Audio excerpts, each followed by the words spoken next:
sekolah dengan kurikulum yang didesain pemerintah itu jadi kayak favorable gitu. Kenapa kita memilih kurikulum yang didesain oleh pemerintah yang ujung-ujungnya adalah dalam tanda kutip income-nya pasti kecil? Sayangnya banyak orang tua yang nggak sadar hal itu dan melihat anaknya tuh, kamu nih laki-laki masa penakut gitu, kamu tuh nakal gitu kan. Justru yang dilihat tuh adalah perilakunya, tapi nggak tahu bahwa di balik perilaku itu sebenarnya ada pesannya anak. Ngajarin anak bentar 5 menit aja nggak bisa udah VOC. Bahwa ketika anak itu bertingkah yang tidak sesuai yang seharusnya, kita jadi reflect bahwa yang seharusnya ini menurut siapa? Jangan-jangan parent ini yang over expectation. Itu yang sayangnya seringkali dilupakan oleh orang tua. Bahwa parenting bukan tentang anaknya, tapi parenting it's all about the parent. Gimana kalau hari ini kita mau ngobrol, kita mau bongkar habis-habisan mindset terutama tentang parenting. Dan hari ini aku dari Parenting Worker, aku Anna dari Parenting Worker. Hari ini bersama dengan keluarga Kodeni, ada Civelin juga, ada William juga, dan ada Jason juga. Sore ini kita mau ngobrol-ngobrol, wah ini bakalan seru banget nih ya. Pertama, aku mau sharing dulu. Di Instagramku sendiri, di Parenting Worker itu kalau udah ngangkat topik tentang parenting VOC, pasti pro kontra, ya kan? Pasti banyak juga nih yang, aku lebih setuju parenting VOC, aku kurang setuju gitu. Tapi oke, hari ini kita sama-sama diskusi, kita open minded dulu ya teman-teman ya, supaya dapat mindset baru, belajar hal baru. Kalau bicara tentang parenting VOC, sebenarnya masih relate nggak ya? Masih relevan nggak untuk anak-anak zaman now? Kita ngobrol-ngobrol dulu sama keluarganya Kodeni ini. Aku pengen tahu, kalau keluarganya Kodeni sendiri gimana? Ngelihat parenting ala VOC. Sering nggak bahas parenting VOC dan akhirnya atau mungkin ditanya ke anak-anak di kolom komentar rame banget gitu. Ngerasain nggak sih? Iya, banyak yang komen-komen kayak gitu sih. Iya. Atau mungkin ditanya ke anak-anak tuh, parenting VOC berarti kan orang tuanya keras banget gitu kan, marah-marah itu kan. Tiap hari penuh dengan bentakan. Ya, penuh Bentakan dengan aturan-aturan yang tidak bisa didiskusikan. Malah stres gak sih anaknya? Ingat nggak terakhir kali papa marah kapan? Enggak sih. Berarti aman ya? Lolos. Berarti ini udah terverifikasi ya, terverifikasi. Beneran lo ya? Iya. Jujur lo ya? Ini nggak ada pesan-pesan sponsor, nggak ada ya? Oke, ini kalau anakku ada sebenarnya seru ya. Aku juga tanya nih, kapan ya terakhir kali mami marah ya? Karena sebenarnya yang namanya kesalahan itu kan wajar ya nggak sih? Bukan cuma anak-anak, kita orang gede juga pernah nggak kita bikin kesalahan? Sering gitu. Dan bayangin kalau kita bikin kesalahan terus kita langsung dijudge seolah-olah kayak wah itu udah tidak termaafkan gitu kan, pasti nggak enak ya nggak sih? Justru kan anak-anak sebenarnya dengan melakukan kesalahan mereka tuh belajar. Kan? Betul. Kalau nggak dikasih ruang untuk make mistakes ya mereka nggak bertumbuh. William kayaknya setuju banget. Iya gitu ya. Kayaknya paling banyak make mistake. Jadi kalau setuju dia paling aman. Ya kayak paling setuju banget ya dengan statement itu ya. Iya, aku pribadi juga setuju sih, karena kenapa kita mesti sangat keras banget ketika anak-anak kita melakukan kesalahan. Kalau aku merasa kita aja orang dewasa nggak pernah luput dari kesalahan ya kan, apalagi anak-anak gitu. Jadi sebenarnya kalau buat aku pribadi, anak-anak melakukan kesalahan itu sangat-sangat wajar. Atau mungkin sama kayak misalkan orang tua yang nyuruh anaknya baca buku, belajar semuanya, tapi orang tua nggak mau ngelakuin. Nah betul. Aku selalu bilang begini, kita nggak bisa nyuruh anak kita untuk sesuatu yang kita nggak lakukan. Jangan larang anak kita untuk hal yang kita lakukan. Jadi kalau kita nggak bisa jadi role model di rumah, ya gimana kita menuntut anak-anak untuk melakukan hal itu? Kalian setuju nggak? Iya, setuju banget. Kan nyontoh kan dari mama papanya. Betul. Jadi kalau misalkan anaknya kecanduan gadget, Salahnya siapa? salah siapa? Either salah anak atau salah gadget menurut orang tua. Ya, menurut orang tua, benar. Tapi kalau ngomongin gadget itu, kayak lagi jadi gerakan masif ya. Di Indonesia orang tua kepengen sih untuk lepas dari gadget, tapi kayak susah banget gitu untuk bisa lepas dari yang namanya gadget. Ya pasti orang akan punya 1001 alasan sih untuk tetap stick sama gadgetnya gitu. Tapi sebenarnya kita juga punya 1001 alasan untuk Bisa lepas dari gadget. Yes, betul. Dan balik lagi tadi gimana orang tuanya di rumah, karena mungkin mamanya bilang udah ya kamu ya jangan main gadget lagi ya, tapi mamanya scrolling juga. Sama aja. iya betul kan, jadi nggak fair juga kan buat anak-anak. Kalian ngerasa nggak adil nggak kalau dibilang nggak boleh tapi perasaannya gimana tuh? Kalau misalnya mama papanya ikutan gadgetan ya. Iya tapi kayak- larang anaknya. Kayak kok kamu boleh aku nggak boleh gitu. Iya, Serius. ya, benar. Itu aku setuju sih, itu yang pasti anak-anak rasain. Tapi kalau VOC parenting, ya anak-anak nggak bisa memilih gitu. Harus ikutin, kalau papa udah bilang A, ya udah harus A. Anak-anak nggak bisa. Nggak bisa make any decision lain gitu. Betul, Iya. betul. Dan banyak orang tua yang ngerasa itu yang benar, itu yang baik. Tapi ya balik lagi ya, kita mau bentuk anak yang seperti apa? Apakah anak yang penurut tapi karena takut, atau dia nurut karena dia tahu bahwa itu betul, bahwa dia mau bertanggung jawab terhadap pilihan itu gitu. Ya, ya. Kalau Ko Denny sendiri sama Civelin, ada kesulitan nggak sebenarnya? Atau kayak dulu mungkin zaman masih kecil orang tua Ko Denny sama Civelin mempraktekkan VOC parenting nggak sih? Oh saya sih enggak sih. Kamu enggak. Paling maksudnya ke anak-anak kita gitu. Enggak, Ke dulu kita, dulu ke dulu kitanya. waktu jadi anak-anak. Jadi anak-anak udah lupa. Jujur kalau aku ingetnya di kepala aku Nggak masa terlalu kecilku tuh sih. bahagia banget. Oke. Jadi mungkin nggak tidak ada trauma-trauma itu nggak ada kayaknya. memori itu ya, nggak ada ya? Nggak ada memori apa Yang menyakitkan jelek-jelek gitu. itu nggak ada sih. Nggak sih. Oke, kayak disuruh berdiri di belakang pintu, di dekat pintu, kakinya angkat satu gitu nggak ada ya? Oh pernah. Pernah sih kalau itu. Itu pernah mereka juga pernah. Zaman oke, dulu oke. banget tapi sekarang Oke. udah Waktu itu belum terlalu belum kita belum terlalu ngerti. ngerti Iya. itu kan. Oh. Jadi belum kembali ke jalan yang benar ya? Kita juga pernah di jalan yang salah, tapi Ya. setelah udah semakin dalami kalau itu nggak bagus buat mental health mereka gitu, Ya. udah tobat Atau kita lah. ulangin aja ya. Kita nggak terima. Kayaknya dia paling sering berdiri. Tapi masalahnya ya menariknya tuh banyak orang tua ngerasa gini, loh aku aja lo berhasil, ya kan? Melewati dengan cara pola didik orang tuaku zaman dulu yang keras kayak gitu, yang bahkan mukul juga gitu. Aku lo berhasil sekarang. Tapi kalau aku ngeliat gini, kalau kamu nggak digituin, pasti kamu jadi lebih berhasil lagi sebenarnya. Karena nggak perlu ada yang diberesin lagi di dalam diri, dan dia bisa langsung terus gaspol lah gitu. Ya. Karena itu menimbulkan bekas juga sih. Ya betul. Cuman banyak yang nanya gini, kalau udah terlanjur terus gimana?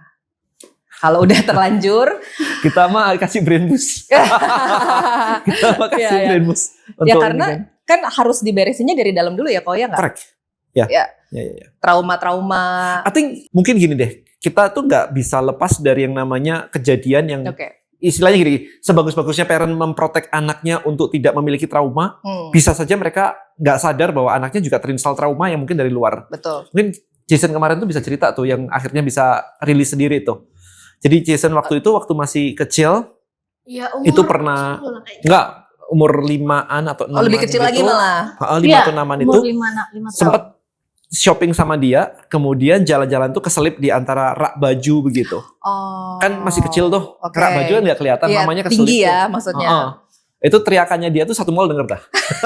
Kayak nyariin mamanya. Itu satu kali kejadian. Oke. Kita nggak nyadar ya, ketemu sih, habis itu selesai. Tapi kita nggak pernah tahu bahwa itu ada trauma yang masuk tuh, gitu.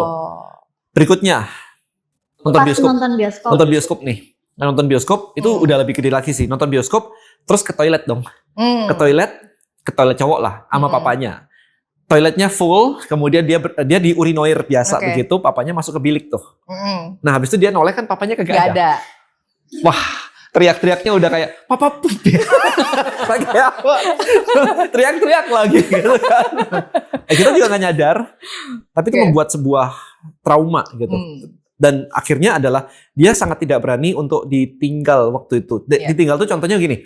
Kalau dia lagi mau les, dianterin ke les Inggris gitu, itu udah wanti-wanti banget kayak, "Pak, nanti pulangnya jam segini ya." Oke, I see. Jadi papanya harus ada di depan sebelum dia keluar. Iya. Nggak boleh dia keluar papanya nggak ada. Gak ada. Heeh. Itu sampai begitu. Jadi kalau misalnya ke mana kok waktu itu ke toilet di mall misalkan, toilet sana perlu dianterin. Oke. Jadi nggak berani Oke. sendirian. Sampai suatu hari tiba-tiba waktu itu kita lagi dari Jakarta ke Medan, ingat nggak? Dari Jakarta ke Medan, and you ask me kayak, "Pak, toilet di mana?" sengaja aku kasih tahu toilet di sana. That's it, gak mau dianterin. Orang udah gede gitu kan, itu mungkin umur 10 tahun kali. 10 tahun gitu kan. Terus dia tiba-tiba jalan sendiri ke situ. Toilet, habis itu balik selesai gitu. Kan kita heran tuh, kita nanya jadi kayak, kok lu jadi berani sih ke toilet sendiri? Nah waktu itu ternyata dia menjelaskan bahwa, oh aku sudah bisa ngerilis nih traumaku sendiri nih. Mau di-share gak kemarin tuh ngerilisnya gimana? Iya, boleh dong. Kemarin tuh gimana ya? Digali gitu. Emang kenapa kalau hilang itu sampai akhirnya mentok tuh aku kayak kemarin tuh gimana tadi? Kalau udah hilang kayak gitu. Lupa ya. Kalau udah hilang good, berarti udah rilis. Udah nggak ada. Aku ingatnya dia punya kemarin dia bilang aku punya keyword itu adalah fear of abandonment. Dia bisa ngeluarin keyword itu sendiri, dia sendiri yang ngasih tahu ke aku. Aku udah rilis, ternyata aku punya fear, keywordnya abandonment. Tapi aku udah nggak kerasa lagi sekarang katanya gitu. Ya sejak saat itu jadi lebih berani aja. Jadi itu nggak masalah. Itu sih. Nah berarti kan penting banget untuk bisa membekali anak. Kalau kita ya membekali anak itu dengan skill-skill yang diperlukan, termasuk merilis emosi itu kalau bisa bagus. Dan sayangnya banyak orang tua yang nggak sadar hal itu dan melihat anaknya tuh, kamu nih laki-laki masa penakut gitu, atau kalau apa gitu kayak kamu tuh nakal gitu kan. Justru yang dilihat tuh adalah perilakunya, tapi nggak tahu bahwa di balik perilaku itu sebenarnya ada pesannya anak. Kalau buat aku pribadi selalu percaya di balik perilaku anak pasti ada pesan.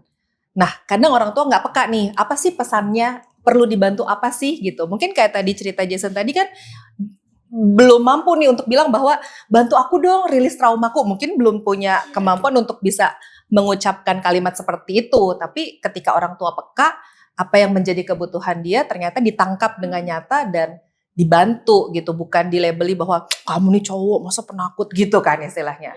Iya. Nah tadi ngomongin tentang nakal dan sebagainya. Ketika seseorang atau seorang anak perilakunya yang nakal, maka sebaiknya yang dibahas adalah perilakunya bukan identitasnya. Yes, itu betul, yang jadi salah banyak orang kan. Kayak kamu nakal sama kelakuanmu nakal, it's a two different thing. Kayak kamu nakal tuh kayak anak nakal itu kan beda banget kan. Kayak identitasnya dia gitu ya. Jadi salah posisi. Betul. Kita kadang-kadang orang tua ya kadang-kadang asal ngomong aja sih. Kayak kamu tuh nakal. Jadi kan seolah-olah kayak pribadinya gitu. Ya, kamu anak nakal perilakunya gitu ya. Ya betul sih, aku setuju. Jadi menurutku bagaimana kita juga dengan berkesadaran ya, ketika negur anak itu juga dengan sadar gitu, bukan yang ya beda kan marah dengan marah-marah. Ya. Aku yakin kok Denny sama Civelin juga pernah nggak marah? Pernah banget. Pernah. Kita manusia. Siapa dulu nih? Kapan terakhir kali marah? Paling lebih tepatnya ini bukan, kalau kita tuh bukan kemarah ya. Kita berdua tuh lebih tepatnya kita tuh tegas. Oke. Keyword lebih tepatnya tuh ketika kita mendisiplinkan anak kita lebih ke arah tegas. Jadi ada boundaries ya, ada aturan nih gitu, bukan sekedar ada banyak hal yang papa mama mungkin kasih kebebasan, tapi kebebasan yang sehat itu selalu diikuti dengan boundaries sih. Jadi nggak bebas yang sebebas-bebasnya, tapi tetap ada aturannya gitu. Jadi kalau Maria Montessori bilang itu freedom within limit. Jadi ada kebebasan tapi tetap ada batasnya gitu.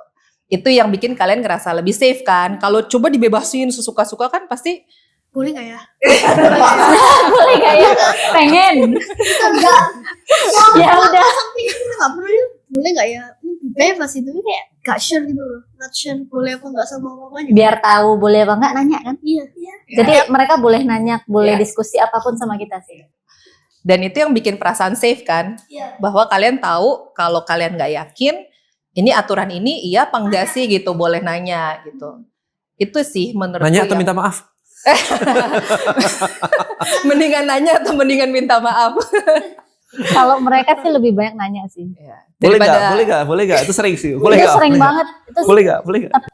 Kebanyakan anak kalau misalnya nanya ke orang tuanya kadang males untuk spend 5 menit untuk menjelaskan dengan detail supaya anak nggak nanya lagi, silakan gitu.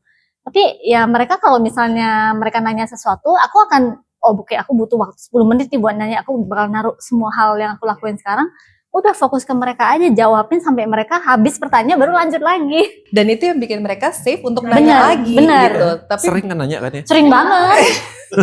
Sampai mulutku berbusa. Tapi itu yang bikin mereka percaya untuk Iya. nanya lagi ke mama gitu. Berarti aku nanya nggak apa-apa gitu. Dan itu naikin trustnya mereka ke orang tua. Betul, Dia betul. anggap, wah mama papaku nih tahu segalanya nih, aku apa-apa mesti nanya mereka. It's good for them juga kan. Bayangin kalau mereka lebih nyaman nanya ke orang lain, bukan ke mama papanya gitu kan. Dan banyak anak-anak sekarang yang, anak remaja ya terutama ya preteens lah, masuk 10 tahun, 11 tahun itu lebih nyaman nanya ke orang lain daripada ke orang tua gitu. Kita punya rule bahwa usia di bawah 10 ya atau di bawah 12 begini ini orang tua is the best. Orang lain kalah. Karena itu diprogram gitu. Supaya apa? Supaya mereka tuh nanyanya ke kita duluan. Bayangin aja kalau misalkan dia bilang anak sampai punya program di kepalanya bahwa orang tua aku nggak tahu apa-apa. Maka dia akan langsung mendengarkan lingkungannya. Ya kalau lingkungannya bagus, oke. Kalau ini ternyata jelek, tiba-tiba orang tua ngomong, nggak didengerin dong. Jadi kita is always menanamkan bahwa we are the best gitu. Kalau kita nggak ngerti, biasa kamu kan juga sering kan ya, di Google aja Pak. Anaknya gitu, Papa nggak ngerti nih, Pak di Google aja Pak. Cari tahu sama-sama ya. Cari gitu tahu ya. sama-sama. Apalagi sekarang ada ChatGPT segala kan. Jadi Betul. ya lingkungan bahwa jangan sampai kayak nanya gurumu aja, nanya ini aja. Jadi setiap kali anak nanya diusir. Iya. That's not good. Kalau aku nggak tahu, aku biasa tanya papa aja. Mostly aku tahu. Karena papa pasti tahu. Mostly Papa tahu. Orang pura-pura tahu. Papa pura-pura tahu sebenarnya. Nah, Ya. lanjut lagi tadi satu lagi itu adalah tentang tadi boundaries sebenarnya. Anak kecil itu menurutku nih ya, correct me if I'm wrong, selalu ngetes boundaries nih sama parents-nya. Boleh nggak ya? Boleh nggak ya? Tapi selama orang tuanya itu ya wis lah boleh gitu. Akhirnya boundariesnya lama-lama jadi melebar kemana-mana gitu. Kalau kita punya prinsip ada hal tertentu yang mereka boleh sedikit longgar, ada hal tertentu yang memang strict banget. Mungkin terutama kalau berkaitan dengan family value ya. Kalau family value, attitude, ya gitu-gitu. attitude gitu kan, itu sesuatu yang nggak bisa ditawar istilahnya. Tapi kalau hal-hal lain bisa didiskusikan. Tapi ada hal-hal yang ya udah, kalau family value berkaitan dengan attitude itu sesuatu yang nggak bisa ditawar lagi gitu. Dan menurutku nggak banyak loh keluarga yang dengan sadar menentukan oke, family value kita ini. Kalau Ko Denny bilang tadi attitude, kalau di keluargaku keterbukaan. Jadi kalau udah bicara tentang keterbukaan itu udah nggak bisa ditawar gitu istilahnya. Jadi dari anakku kecil sampai sekarang udah remaja, ya keterbukaan itu adalah sesuatu yang akan kita jaga. It's all about family value sih gitu. Ini bukan masalah mana yang terbaik, mana yang baik, mana yang benar, tapi setiap keluarga baik kalau dengan sadar tentu ini. Oke, kalau family value berarti di Ko Denny tadi sempat mention attitude ya. Kalau udah bicara tentang attitude udah nggak bisa ditawar lah istilahnya gitu. Kayak ada orang yang bilang kayak anaknya aku marahin nih, anakku aku marahin, masih kecil, anakku aku marahin nih. Tapi dia banting pintu, karena begitu anakku. Nah kita nggak ada kayak begitu, itu dibenerin mumpung masih kecil, kan masih bisa di-shape. Jangan dibiarin nanti udah gede, udah telat nih. Nah, itu kita kurang lebih kayak begitu. Ini bener nggak ya ini? Bahkan waktu itu sempet yang anak-anak lompat-lompat di atas kursi itu. Iya. Jadi anak-anak itu mereka umur ya sekitar 5 tahun, 6 tahun, loncat-loncat di atas kursi. Nah, mertua sudah komplain, itu anak-anak loncat di atas kursi, Kasih tahu dong, nggak ngasih tahu sih? Udah kayak gitu kan. Sedangkan kita mikirnya itu adalah attitude dari anak-anak yang seiring berjalannya waktu itu kan hilang dengan sendirinya. Nggak mungkin pas sudah gede mereka masih lompat-lompat di atas kursi itu nggak mungkin gitu ya. Nah, hal-hal yang kayak gitu kita masih bisa dilonggarin kayak gitu. Tapi kalau udah banting pintu di depan papa mama, itu udah no. Jadi kita bedain itu sih. Kenyataannya sekarang juga nggak lompat-lompat sih. Iya. Ya kan? Kalau dimarahin dikit, dikasih tahu dikit terus katanya. Terus banting gitu. Nah, itu kita tegas sih di situ. Sama kayak misalkan, kalau anakku nggak dikasih HP nanti marah-marah nangis-nangis. Nah, berarti kalau kita nggak kita akhirnya ngasih HP karena nurutin anak nangis, berarti kan dia menang dong. Ya, dan dia akan melakukan itu terus. Exactly gitu. Ya. Kayak dan gitu itu sih. akan menjadi caranya dia. Oh, berarti kalau aku minta sesuatu, aku marah-marah, nangis-nangis, gitu kan. Ya, dan hal yang menarik adalah justru ketika anak itu 0-5 itu adalah fase usia yang terbaik untuk menerapkan banyak aturan.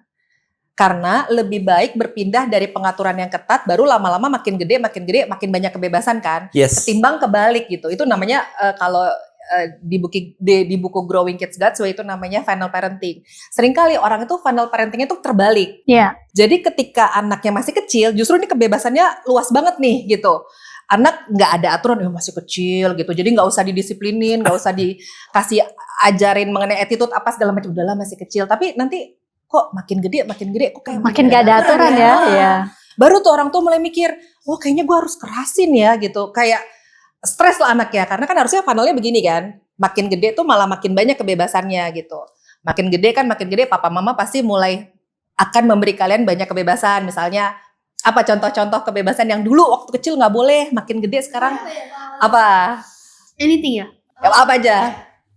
Kayak misalnya ya dulu itu aku kayak mau keluar-keluar tuh nggak boleh. Oke. Sekarang aku boleh. Oh iya, Oke. ya kayak sepedaan di luar komplek gitu. Oke. Dulu nggak boleh. Nggak boleh sama sekali dulu. Sekarang? Sekarang nggak boleh. Sekarang udah boleh. Udah boleh. Jadi semakin dewasa kalian semakin banyak kebebasan yang papa mama berikan kan. Pasti itu kebebasan yang bertanggung jawab dan itu disesuaikan dengan usia kalian juga gitu. Nggak mungkin nih kalian misalnya masih usia berapa sekarang? 10. 11. Aku 12. Terus misalnya udah boleh naik Grab yang jauh-jauh, naik pesawat sendiri gitu kan, mungkin ada waktunya ya secara bertahap. Jadi lebih baik berpindah dari pengekangan baru sedikit demi sedikit diberi kebebasan ketimbang kebalik. Udah dikasih kebebasan terus makin gede malah makin dikekang, anaknya makin stres nanti. Iya. Jadi final parentingnya jangan kebalik sih. Bener banget sih. Yes. Justru sebenarnya kalau misalnya anak banyak aturan, itu sebenarnya safety-nya apa, dia punya safety di dalam diri makin naik, makin Iya, bagus. Iya, karena dia tahu apa yang boleh, apa Apa yang yang enggak. di-expect orang tuanya ke mereka kan jadi tahu ya, oh mama kalau aku gini mama boleh nih gitu sih. Jadi predictable itu penting sih untuk anak-anak punya sense itu bahwa kalau aku udah tahu nih kalau kayak gini pasti nggak boleh nih gitu. Jadi kayak karena udah ada aturan-aturannya kan, jadi dia nggak perlu menebak-nebak gini tuh boleh apa enggak sih gitu. Dan kalau komunikasinya sangat baik, ya seperti yang terjadi tadi, kalaupun dia bingung dia akan nanya gitu. Ya, Jadi sesuatu yang predictable itu sangat baik untuk jadi lingkungan di mana anak-anak kita tumbuh sih. Aku mau nanya nih, kalau misalnya tadi kan dikatakan bahwa yang banyak orang yang nanya tentang parenting yang VOC dan sebagainya begitu ya. Tapi kalau misalkan edukasi itu, banyak yang komen di tempat kita itu anak kecil kok sudah diajarin finansial sih. Okay. Biarkan mereka berkembang sesuai dengan otaknya masing-masing lah, main dulu lah, apa dulu lah, menggambar lah kayak gitu. What do you think? Tergantung otaknya siapa. Oke.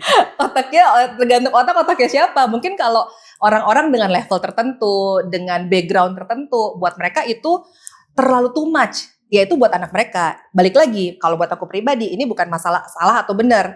Buat mereka itu benar, ya itu. Buat anak mereka itu benar. Tapi buat William sama Jason, begini benar, ya udah begini benar gitu. Jadi ya tiap orang kan unik, tiap keluarga beda-beda. Kita nggak bisa pakai sepatunya William sama Jason untuk mengukur anak orang lain gitu. Yes. Gitu sih. Jadi kalau buat aku pribadi nggak ada yang Selama mereka nyaman, Betul, mereka juga betul. oke Juga ya, fine-fine why aja. not gitu. Are you happy nggak? Are you happy? Fine Happy aja kok. So apa yang harus Iya. Ya. Nanti stres itu. Iya. Nanti. Ya, selama kalian juga happy, menikmati prosesnya juga, ya tiap orang punya journey-nya masing-masing sih menurutku. Oke. Ya, Aman semoga kalian. makin semangat ya menempuh jalan yang mungkin orang lain nggak menempuh jalan itu gitu. Tapi kan tiap orang punya jalan yang berbeda-beda. Gitu. Mereka nggak bisa mengukur apakah cara mereka itu akan berhasil buat kalian, ataukah cara kalian akan berhasil buat mereka, kita nggak tahu gitu kan. Parentnya aja beda. Iya betul, orang tuanya beda, terus pola pikirnya beda, backgroundnya beda gitu sih. Tapi satu hal mungkin buat teman-teman semua bahwa parenting is all about the parent. Yes. Bukan tentang, mereka pikir parenting itu tentang anaknya. Ya. Kalau anaknya namanya kidding. Ya. Kidingin ya. yang perlu belajar banyak Ya, adalah ya. parentnya. Dan kalau buat aku pribadi, kalau ngomong parenting nggak pernah lepas dari relasi ayah dan ibu. Relasi suami dan istri gitu. Itu selalu jadi awal yang benar sih. Kita sering kali mikir bahwa parenting itu seperti Ko Denny bilang tadi, itu tentang anak-anaknya. Tapi sebenarnya parenting ya tentang parentsnya. Tentang gitu. parents. Yes. Tentang relasi ayah dan ibunya gitu. Bagaimana anak-anak melihat ayah ibu saling sayang gak sih gitu. Itu yang menurutku seringkali terlewatkan. Karena memang banyak teori-teori parenting yang fokusnya di anak gitu ya. Tapi kalau aku menganutnya lebih kayak fokusnya di orang tua sih. Relasi ayah dan ibu. Jadi kalau di kelas parenting, kebetulan di komunitasku ada satu kelas namanya Parents Academy. Itu bab satunya adalah awal yang benar. Bagaimana relasi mama dan papa. Jadi PR-nya adalah mama papa terakhir dating kapan? Itu ayo dating dulu. Abis itu kita store di grup. Udah dating. Ternyata udah sekian lama gak pernah dating karena yang diurusin anak. Terus gitu. Sekarang aku mau tanya deh sama kalian berdua. Seneng gak kalau lihat mama papa tuh mesra gitu? Terus kayak saling sayang. Seneng gak sih? Iya, seneng. Iya kan? Itu Kapan kayak terakhir lihat mama papa mesra? Kemarin. Tadi sih. Tiap hari. Iya, kayak mereka tuh harus melihat hal itu. Nah, masalahnya mungkin kita, generasi kita ini nggak melihat itu dari orang tua kita dulu gitu. Kalau aku sih, aku nggak tahu kalau Kodeni sama Cevelin apakah mama papa Kodeni dan Cevelin dulu juga tipe orang tua yang menunjukkan kasih sayang gitu. Kalau orang tua aku soalnya tipikal ya orang tua zaman dulu banget sih. Iya, paham. Yang kaku banget Iya. gitu. Tapi padahal kita ternyata kalau kepikir-pikir iya ya kita seneng kok kalau ngeliat mama papa tuh gandengan atau kayak mama papa pergi dulu ya nonton gitu. Kita tuh anak-anak seneng. Gitu Kok aku nggak diajak? Kalau mereka gitu. Ikut dong gitu ya. Perasaan tiap kali nonton aku diajak sih. Berarti nanti besok-besok izinkan mama papa tuh pergi gitu ya nonton Udah berdua. sering. Pijet. Ya atau mungkin punya kesukaan masing-masing ya. Ada waktu-waktu di mana mama papa akan mempunyai waktu quality time sendiri. Dan itu yang sayangnya seringkali dilupakan oleh orang tua. Gitu. Bahwa parenting bukan tentang anaknya, tapi parenting it's all about the parents. Ya, gitu, tentang namanya mama, parenting. Iya, namanya parenting ya kan. Ya. Kalau ngomongin tentang VOC parenting ya, banyak orang mikir gini, oh kalau VOC parenting itu berarti kan rules-nya harus banyak, aturan-aturannya tuh harus banyak, dan tadi tidak boleh dinego gitu kan. Nah aku pengen tahu nih, kalau di keluarganya Kodeni, biasanya rules, aturan-aturan itu banyak atau malah kayak permisif itu malah nggak ada aturannya? Kalaupun ada, biasanya gimana tuh cara mendelivernya ke anak-anak? I think sebelum ke sana, kalau dibilang VOC parenting itu kan berarti harus begini, Yes. disuruh waktunya ini. Dia bener-bener orang tua itu kayak komando banget lah, kayak Satu arah ya, satu arah. satu arah dan kayak militer banget. Di kepala aku kalau misalkan orang tua sampai seperti itu, berarti rules-nya nggak jalan dong. Ya. Karena kalau rules-nya jalan, nggak perlu Harusnya nggak diomongin, harus. jalan sendiri kan. Jadi sebenarnya malah aturannya diabaikan sama si anak kalau kita harus ngasih terus kayak begitu gitu. Nah di tempat kita sih mereka sudah punya aktivitinya sendiri. Kalian bisa jelasin nggak sehari itu ngapain aja sih? Bisa. Jadi kita kalau hari Senin gitu ya misalnya, pagi itu les piano, habis itu siang les coding, terus biasanya sorenya itu nge-gym aku. Olahraga Iya ada gitu. trainernya gitu. Oke. Itu yang ngatur itu dibantu Jadwal. mama papa? Loh, Atau ada jadwalnya tempel di whiteboard. Oh, Tempel, oke. print, tempel. Jadi kita ada banyak Jadi les. kita udah tahu les di hari Senin, Selasa, sama Rabu apa. Oke, Sama jadi semua mama nggak perlu hari. kayak, ayo William. Ya enggak, kita udah tahu jadwalnya sendiri. Iya, Oke. lesnya banyak banget juga. Oke. Jujur 2 tahun belakangan ini mereka udah jarang banget aku suruh-suruh. Kayak udah autopilot gitu jalan sendiri semua. Jadi kayak Enak ya mamanya ya jadi ya. Jadi kayak kalau misalnya mereka ada tugas sekolah, mereka udah tahu oh hari ini tugas sekolahku ini. Nanti ada mau ujian, dia akan malah mereka yang ngingetin aku. Nanti ini udah mau waktunya mau tes nih mah gitu-gitu. Yang menarik adalah ketika kita bilang nanti Senin ya jam 12 siang kita mau nonton bioskop. Pagi-pagi bangun Jam berapa? 6 pagi bangun, Udah duduk, udah kerjain tugas sendiri sama baca buku. Gitu. Oke. Soalnya kan siang udah mau pergi, jadi udah selesai pagi. tugasnya dari pagi. Jadi kalian udah tahu misalnya kayak hari itu sebenarnya apa sih to-do list? Misalnya ada 3 to-do list yang harus dilakukan. So kalau ada tambahan dari misalnya nanti kita mau makan atau kita mau pergi, kalian akan tetap ngupayain untuk 3 checklist tadi Iya, dikerjain tapi duluan. kerjain duluan. Yes. Selama ini kalian ngerasa ada kesusahan nggak untuk ngikutin checklist itu yang kalian kerjain tanpa Enggak sih ya. Enggak sih, enggak.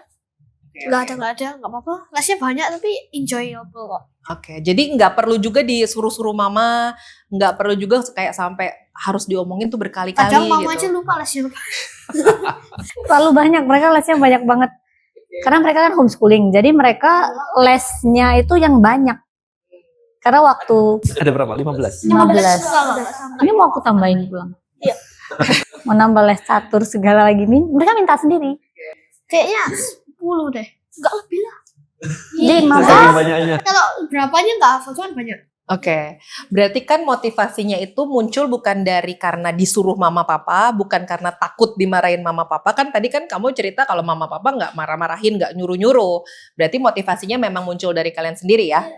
Untuk les. Nah itu aku sering banget dapat pertanyaan itu sih kok. Gimana ya caranya anakku tuh kayak mau disuruh aja harus, kalau 1 kali tuh nggak bisa gitu, harus berkali-kali gitu katanya. Ya mungkin tadi ya karena aturannya juga nggak jelas misalnya, atau karena aturannya tuh ya. I think for me anak itu logikanya waktu masih kecil nih ya, logikanya kalah sama emosinya. Udah clear lah itu ya. Ketika kita dewasa lebih logikanya lebih jalan. Ketika masih kecil kan lebih emosional. So yang kita lakukan as a parent, kita jadi cheerleader sebenarnya. Jadi kita mau mereka kemana arahnya, ya kita jadi cheerleader kayak, seru banget ya, kamu bisa berhasil ya, kamu ini banget. Setiap kali mereka ngelakuin sesuatu yang kita mau dia ke sana, wah kita udah teriak-teriak, udah kayak, udah kayak motivator zaman dulu itu. Seru banget, kalian bisa banget, keren banget, kayak gitu. Karena pengen dapetin feelingnya dulu ya, gitu ya. Bahkan ada satu contoh kemarin itu ada teman begitu, dia itu anaknya main game mulu gitu, main game mulu. Kemudian aku nanya tuh, emang anakmu nggak pernah kamu puji ya? Karena dia bilang gini, main game karena kalau dia juara di game itu teman-temannya memuji. Begitu itu aku langsung nanya, emang kamu nggak pernah muji? Lah main game mulu apanya dipuji? Nah kayak gitu. Jadi dia si anak akan mencari pujian di tempat lain. Nah sementara aku bilang sih waktu itu, ya kalau anakmu tiba-tiba bisa cuci piring ya pujilah. Ya kan tiba-tiba bisa beresin apa, pujilah gitu. Jadi nggak harus nggak harus kayak menang lomba sesuatu yang start with small stuff aja, daily wins gitu. Karena mereka juga butuh merasakan sebuah pencapaian kan, dan pencapaian itu nggak harus selalu bentuknya tadi ya menang lomba atau kayak sesuatu yang besar bisa gitu. small success. Yang tadinya nggak beresin ranjang, tiba-tiba hari ini beresin ranjang, it's a win, ya kan? Nah, karena itu sebuah progres ya, 1% progres lah setiap hari gitu ibaratnya. Ketika orang makanya abis ya, keren hari ini kayak gitu. Makan sayur ya, buset kok bisa sih makan sayur gitu. Ya jadi itu emosi. Jadi kita ngarahinnya bukan pakai logika, anak kecil pakai emosi. Karena kan secara perkembangan otak juga prefrontal cortexnya kan belum berkembang sempurna gitu kan. Jadi ya wajar kalau mereka sangat terpengaruh dengan feeling, dengan emosi, dengan perasaan gitu. Nah mungkin bagi orang tua di luar sana itu effort. Ya kalau mereka harus kayak cheerleader gini kan jadi kayak effort banget gitu. Itu sih. Mungkin karena mereka aja sedang dengan masalah mereka sendiri. Mungkin ketika pulang kerja gitu kan dengan capeknya mereka sendiri, ya untuk melakukan hal itu tuh kayak butuh energi yang besar sih. Iya, apa sih harus begini kan?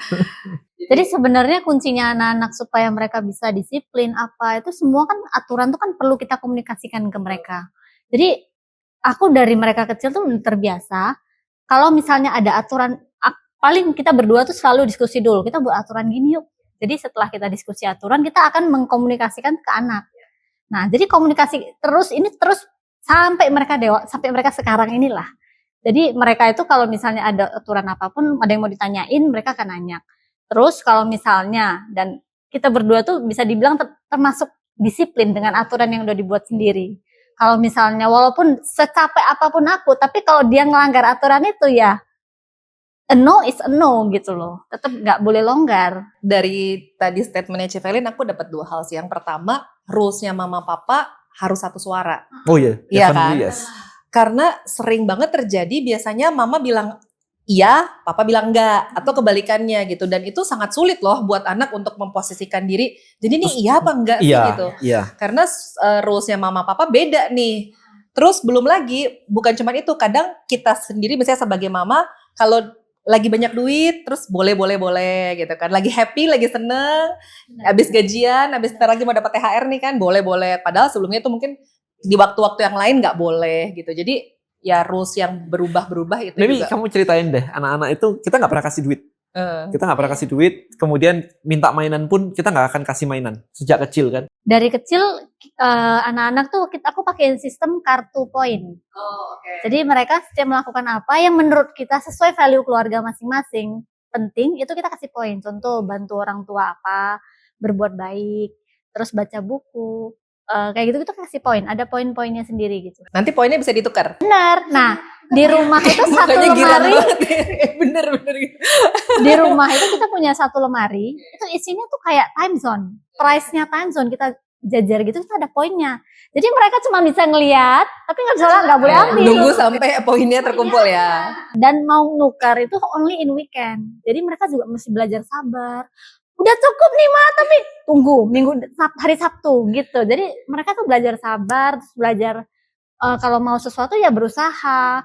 Jadi mereka tuh terbiasa untuk delay gratification sebenarnya dari kecil. Jadi menurutku itu semua bermuara pada satu hal sih, masalah attitude ya. Karena mungkin di keluarga Kodeni itu benar-benar sebuah value yang dijaga kan. Jadi kayak kesabaran itu kan attitude, nungguin supaya waktunya hari Minggu itu tiba gitu kan. Itu nggak gampang loh. Tanya, kalian nonton Paw Patrol dikasih timer gimana? Pak, baru setengah gitu. Timer bunyi mati. Enggak, yang sebelum nonton. Aku mau nonton. Disuruh apa dulu? Iya, Maksudnya bukan time, ya. Nunggu dulu. Harus diam 15 menit. Oke. Jadi mau nonton Paw Patrol 10 menit ya palingnya filmnya ya. Dia request karena anaknya kan alasannya iya, karena mereka tuh nggak bisa diam kan. pasang dulu timer 15 menit. Sit, duduk 15 menit. Selesai kita nonton. Oke, nunggu 15 menit itu perasaannya gimana tuh? Lihatin terus. Kapan ya selesai? Kapan ya? Gitu. Timernya tuh timer kitchen timer segini. Anak 5 tahun loh, itu 5 tahun loh, inget saya. 5-6 tahun lah ya. Tapi Gitu. ternyata tanpa disadari ketika itu menjadi sebuah hal yang kalian pelajari gitu. Ngerasain gak sih kalau ternyata menunggu itu sekarang ini menjadi barang langka dan ketika kalian bisa menunggu dengan sabar itu sebuah pencapaian juga sih. Anak-anak lain tuh kalau suruh nunggu kayaknya karena kan semua sekarang serba cepat ya. Serba instan. Gitu kan. Kayak kita misalnya anak-anak yang terbiasa untuk memakai sosial media, TikTok gitu kan. Dia nggak mungkin nunggu, kadang satu video belum selesai aja udah di skip gitu kan. Tapi kalau kalian akhirnya punya pengalaman menunggu dan ternyata berhasil menunggu, itu kayak ada kepuasan gitu nggak sih? Kayak berhasil, yes, akhirnya bisa nonton. Yes and no. Kepuasannya itu bisa nonton. Karena akhirnya dapet ya, Iya. yang didapat. Tapi karena disiplinnya cukup kuat, kita pasangin timer dan sebagainya begitu. Even though kayak misalkan mereka nonton film deh gitu, misalkan nonton apapun itu, waktunya tidur, filmnya belum selesai, besok aja gitu kan? Iya. Potong besok aja, Iya. matikan aja. Nonton Avenger gitu kan, misalkan 2 jam gitu, 1 jam baru selesai gitu, ya udah lanjut besok aja. Ya, Itu karena nggak masih ada ada hari masalah. esok ya. Jadi nggak ada yang ceritanya kayak, oh aku nonton drakor sampai malam sampai pagi. Oh. Itu nggak punya kontrol sebenarnya. Mereka punya kontrol. So we build kontrol di dalam mereka sehingga orang tua itu tidak harus dari luar, Ya. eksternal kontrol terus. Jadi udah terbentuk dari dalam ya sebenarnya. Yes. Aku penasaran nih, karena yang aku tahu kalian berdua tuh kan homeschooling, bener ya? Boleh nggak ceritain dikit siapa nih yang mau mulai? Papa, mama, atau Apa tentang apa nih? pertama aku pengen tahu kenapa Kodeni memutuskan untuk anak-anak homeschooling.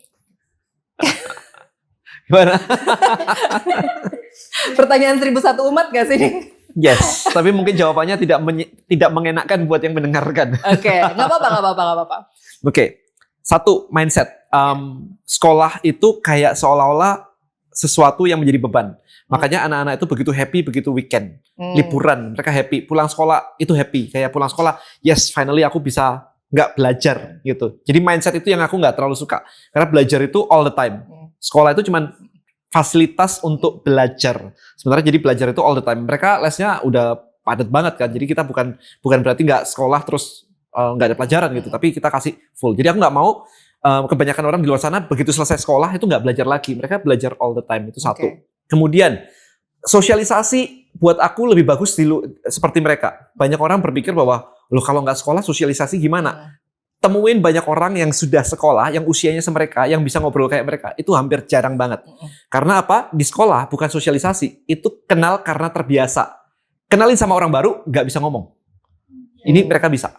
Mereka ikutan workshop, mereka ngobrol sama peserta lain di meja makan, ngobrol panjang, nggak ada masalah sama sekali. So sosialisasi. Ketiga, kenapa sekolah dengan kurikulum yang didesain pemerintah itu jadi kayak favorable gitu. Kenapa kita memilih kurikulum yang didesain oleh pemerintah yang ujung-ujungnya adalah dalam tanda kutip income-nya pasti kecil. Karena itu kurikulum yang didesain untuk survival, untuk menjadi karyawan. Why? Karena sekolah diciptakan di abad 18 pertengahan, revolusi industri untuk mencetak karyawan. So aku nggak mau itu. Aku mau mendesain my own kurikulum. Jadi kurikulumku sendiri aku desain, ada robotik, ada kelas financial, ada public speaking, ada macam-macam lah. Mereka les banyak banget. So aku ngedesain ini sendiri, ya udah mereka di sini. Gitu. Itu sih sebenarnya fundamentalnya di situ. Kalau dibilang oh sekolah kan disiplin, no. Disiplin masuk jam 7, masuk jam 8, itu karena ada hukuman kalau nggak masuk. It's not disiplin. Disiplin itu adalah kalau nggak ada hukuman mereka tetap on time dan mereka sudah disiplin pakai timer tadi. Itu sih. Jadi fear based. Kalau fear based itu bukan disiplin. Begitu Yeah. begitu fear-nya nggak ada, disiplinnya gone lagi Yeah. itu. Nah, jadi banyak hal yang menurut aku, of course ada pro and cons. Maksudnya adalah, oh networknya bagus. Iya, kalau pas sekolahnya bagus, networknya bagus. Tapi bagi aku, mereka juga bisa networking nggak hanya di sekolah, di tempat lain juga bisa gitu. Kayak partner kerjaku semua sekarang ini nggak ada yang dari sekolah. Which is ya masih bisa ditolerir lah sebenarnya ya. Itu sih. Kalau menurut Ko Denny, homeschooling itu setuju nggak kalau bukan untuk semua orang? Oh, setuju banget. Karena itu really depends on the parents. Oke. Bisa nggak orang tuanya komit untuk ngelakuin itu? Oke. Itu Jadi kan? ujung-ujungnya balik lagi ke orang tua ya. Correct. Justru selama pengalaman aku homeschooling hampir 9 tahun ini, itu malah yang sekolah lebih banyak sekolah mamanya. Jadi mamanya udah bersedia dulu nih Iya. ya, bersedia belajar lagi, iya bersedia. bener-bener kita yang bener-bener Kamu disertifikasi dulu nggak sih untuk mengajar homeschooling? dulu itu? di awal untuk karena aku pakai kurikulum tertentu, aku untuk memakai kurikulum itu di rumah, aku perlu disertifikasi. Nah itu memang ada waktunya Seminggu dulu ya yang waktu itu ya. full. Cuman aku merasa dari aku ngajarin mereka berbagai macam selama proses homeschooling mereka, aku belajar lebih banyak. Aku belajar lebih sabar, aku belajar jadi what a mother really are gitu kan. Belajar di mana nggak melulu edukasi anak itu adalah tanggung jawab pihak luar. Enggak, aku belajar bahwa edukasi anak itu adalah tanggung jawab kita sebagai orang tua, bukan pihak luar. Jadi sebenarnya keputusan untuk homeschooling itu keputusan besar ya. Buat kita Kesiapan. waktu Buat kita waktu itu iya. ya, karena itu 9 tahun yang lalu homeschooling masih belum setenar sekarang ya. Banyak yang cons lah ya. Banyak yang Kok- nggak setuju. Anakmu emang kenapa? Kirain ada something yang inilah kekurangan atau apa kelainan gitu Iya, loh. iya. Kayak gitu Karena sih. ada kebutuhan khusus kayak gitu gitu-gitu ya, ada dipikirnya. kebutuhan khusus gitu kan. Oke, berarti karena memang ada kesadaran Conscious decision lah buat Iya. kita itu. Yes. dan kesiapan juga dari orang tua untuk mengambil keputusan itu ya. Karena Ya. buatku ketika orang tua memutuskan untuk anaknya homeschooling itu keputusan besar karena jauh lebih ribet sebenarnya. Oh ribet. Jauh lebih ribet, jauh lebih sulit ketika orang tua mengambil tanggung jawab itu untuk anaknya. Tapi katanya kita hidup buat anak, kerja buat anak, semuanya buat anak. Buktinya mana? Ya. Iya itu kan pertanyaannya kan. Ngajarin anak bentar 5 menit aja nggak bisa udah VOC. Iya kan gitu. Nah, makanya mamanya sekolahnya jadi harus lebih panjang, banyak belajar dulu. Bener, gitu ya. jadi kayak mungkin dulu yang awal-awal itu pas baru awal-awal 3 tahun parenting pertama? itu enggak, yang setahun pertama itu malah mungkin beratnya di situ. tandukku masih ada. Gitu. Jadi Berarti harus ngalahin diri sendiri bener, dulu ya. jadi malah sebenarnya. aku belajar banyak. Aku diriku yang sekarang tuh bukan beda banget sama dulu. Jadi sebenarnya malah aku belajar banyak karena mereka gitu.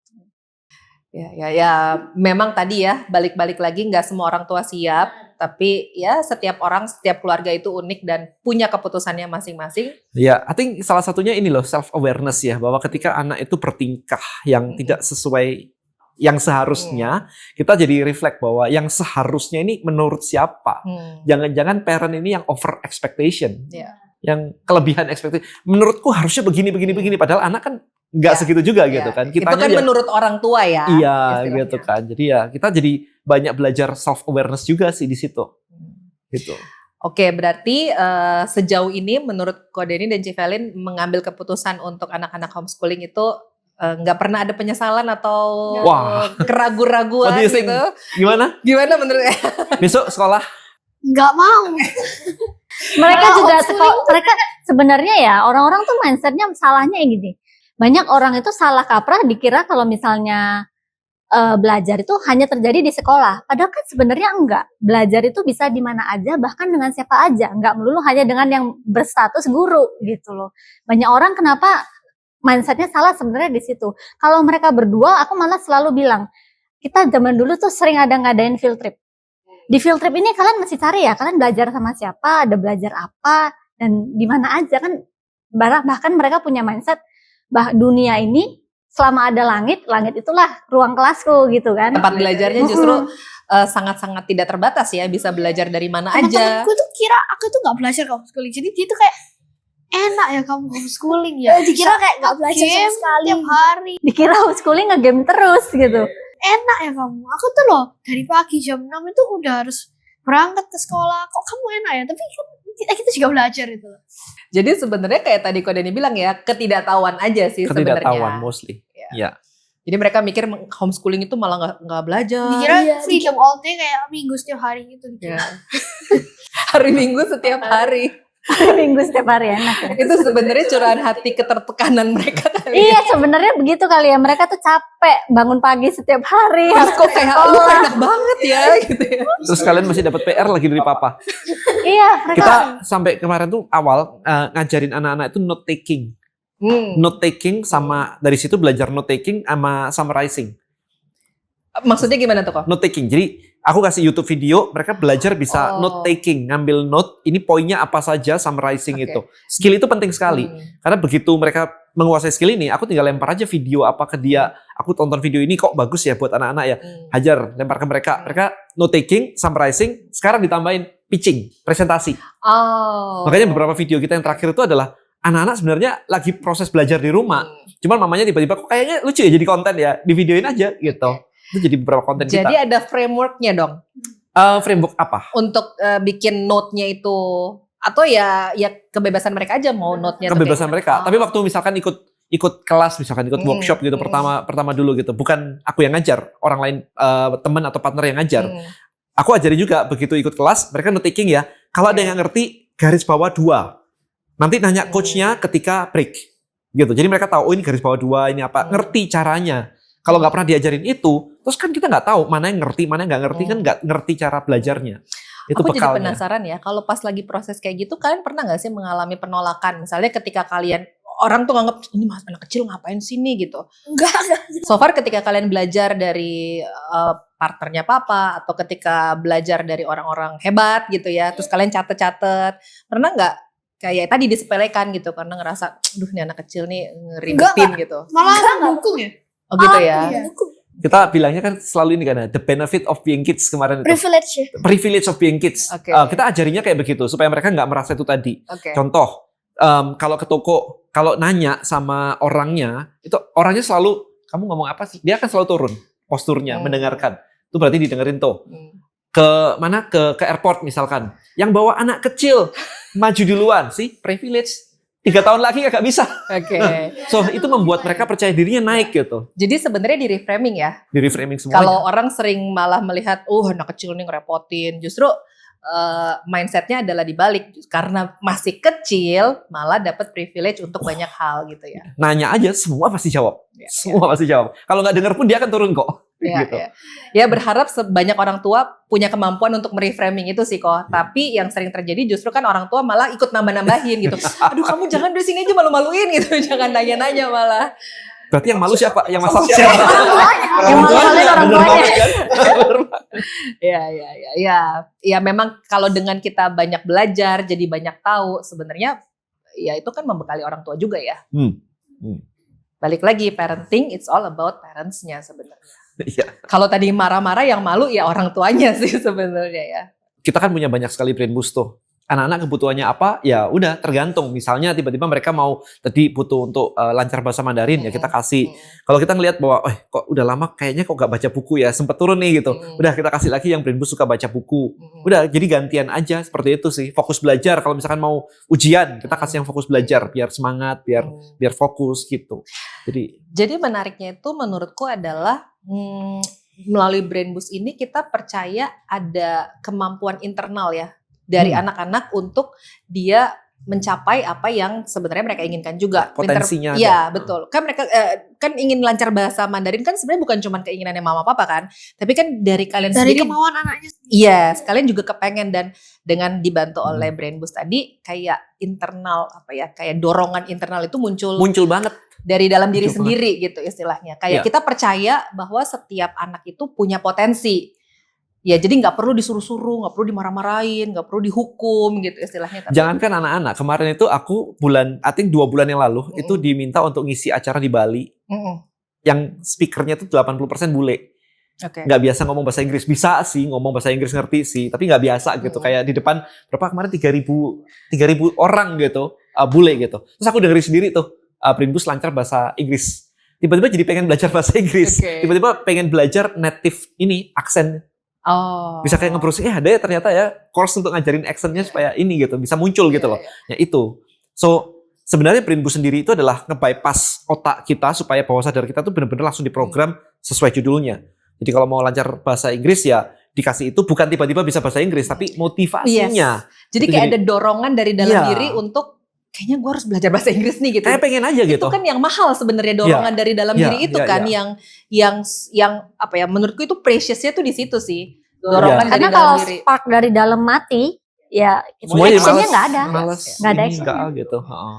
Gitu Apalagi sih. kalau cuman sekedar karena takut, ya ketika orangnya nggak ada ya kita juga nggak belajar lagi gitu. Kita akan ya udah nunda-nunda. Tapi kalau dorongan dari dalam diri kan mau orang stop juga ditahan-tahan, kita kayak enggak, kayaknya gue harus belajar nih Iya, gitu karena kan. dari dalam. Iya. Jadi Brain Boost itu bangkitin yang kita mau dari dalam itu apa, gitu sih. Soalnya buat teman-teman kalau mau dapetin Brain Boost-nya langsung aja klik link di yang udah dikasih ya di situ ya. Langsung aja di browsing, di situ ada semua katalognya semuanya. Jadi tergantung kebutuhan anak-anak, kebutuhan bahkan orang dewasa semuanya juga ada gitu ya, untuk stop smoking, untuk weight loss, untuk PD public speaking, untuk creativity, banyak sih. Jadi tinggal di browsing aja, langsung di situ bisa Anda dapatkan semuanya. Aku punya satu pertanyaan lagi nih. Boleh ceritain dikit nggak? Ini memang teknis ya kok. Kalau untuk anak-anak itu jadi cara untuk masanginnya itu gimana? Mereka pakai headset gitu? Kalau 7 tahun ke atas, kan dari 7 tahun ke bawah masih spons banget tuh. Yes. Berarti kalau 7 tahun ke bawah biasa pakai Bluetooth speaker. Oh, di speaker kan di kiri speaker kanan out. beda. Kalau anak kecil masih bisa absorb. Oh, I see. Di bawah 7 tahun itu kayak masih bisa absorb meskipun kiri kanan beda. Tapi kalau sudah kayak mereka 10 tahun, 11 tahun pakai headset memang. Headset. Sejam aja Oke. gitu. Kalau nggak mau Bluetooth pakai kabel juga nggak apa-apa sih. Oke, jadi kalau di bawah 7 tahun sebenarnya tinggal pasangin di Bluetooth, Speaker aja, pokoknya speaker Speaker keluar gitu. aja dia bisa masuk. mereka lagi tidur Ya, gitu ya. ya, Oke. ya. Oh. Bahkan yang menarik itu kan ini, satu yang menarik sebenarnya, Brain Boost ada banyak banget. Ada satu judul yang cukup menarik, yang limitless sebenarnya. Oke. Limitless itu beda. Kalau yang lain itu kan memprogram, oh kamu suka belajar, oh kamu suka baca buku, kayak gitu. Limitless itu meminta otak bawah sadar untuk memunculkan semua kreativitasnya menjawab apapun topik yang sedang dia pikirkan ketika bangun. Oke, itu beda sama yang creativity. Itu creativity. Limitless itu creativity ya. Yes. Oh, untung aku udah beli yang itu ya. Jadi kemarin tuh Oke. ada anak umur 3 tahun Oke. dipakein gitu. Terus tiba-tiba tantrumnya berkurang, tiba-tiba jadi suka gambar karena kreativitinya dikeluarkan. Itu sih. Jadi yang lainnya memasukkan, yang ini mengeluarkan apa yang ada di sini. Oke. Nah itu jadi seru. Jadi sebenarnya selain tergantung kebutuhan, ya orang tua menilai kebutuhan anak apa. Ya. Misalnya kayak tadi ada yang stop gadget. Ya. Kalau ngerasa, aduh kayaknya anakku kok susah banget lepas dari gadget, berarti Ya. bisa yang stop gadget. Ya, Tadi ada ya. yang suka baca buku. Ya. Tapi kalau ngerasa pengen yang agak beda dikit, tadi yang limitless juga bisa Limitless ya. juga bisa. Tapi Oke. ingat bahwa ketika pakai misalkan yang stop kecanduan gadget, perlu disiapkan penggantinya Iya. apa. Aktivitas pengganti. Iya kan kita nggak bisa berhenti ini terus hanya diam doang gini kan diam. Iya. Ya. Ya itu PR lagi sih. PR memang PR orang tuanya sih. Ya. Jadi kalau kita cuma larang bilang stop Jangan gadget, ini, gitu. tapi kita nggak kasih aktivitas pengganti, ya nggak fair juga buat anaknya. Bingung juga anaknya mau ngapain gitu. Hari ini seru banget bisa ketemu sama Ko Denny, Cevelin, sama Jason dan William. Thank you udah sharing-sharing. Sama, Semoga apa yang kita sharingkan hari ini juga bermanfaat buat teman-teman yang lainnya. Tentunya kita kepengen seluruh anak Indonesia juga merasakan kemudahan belajar apapun seperti yang kalian berdua rasakan, dan semoga itu bisa dirasakan oleh orang tua yang pengen anak-anaknya jadi lebih baik lagi. Thank you. Thank you.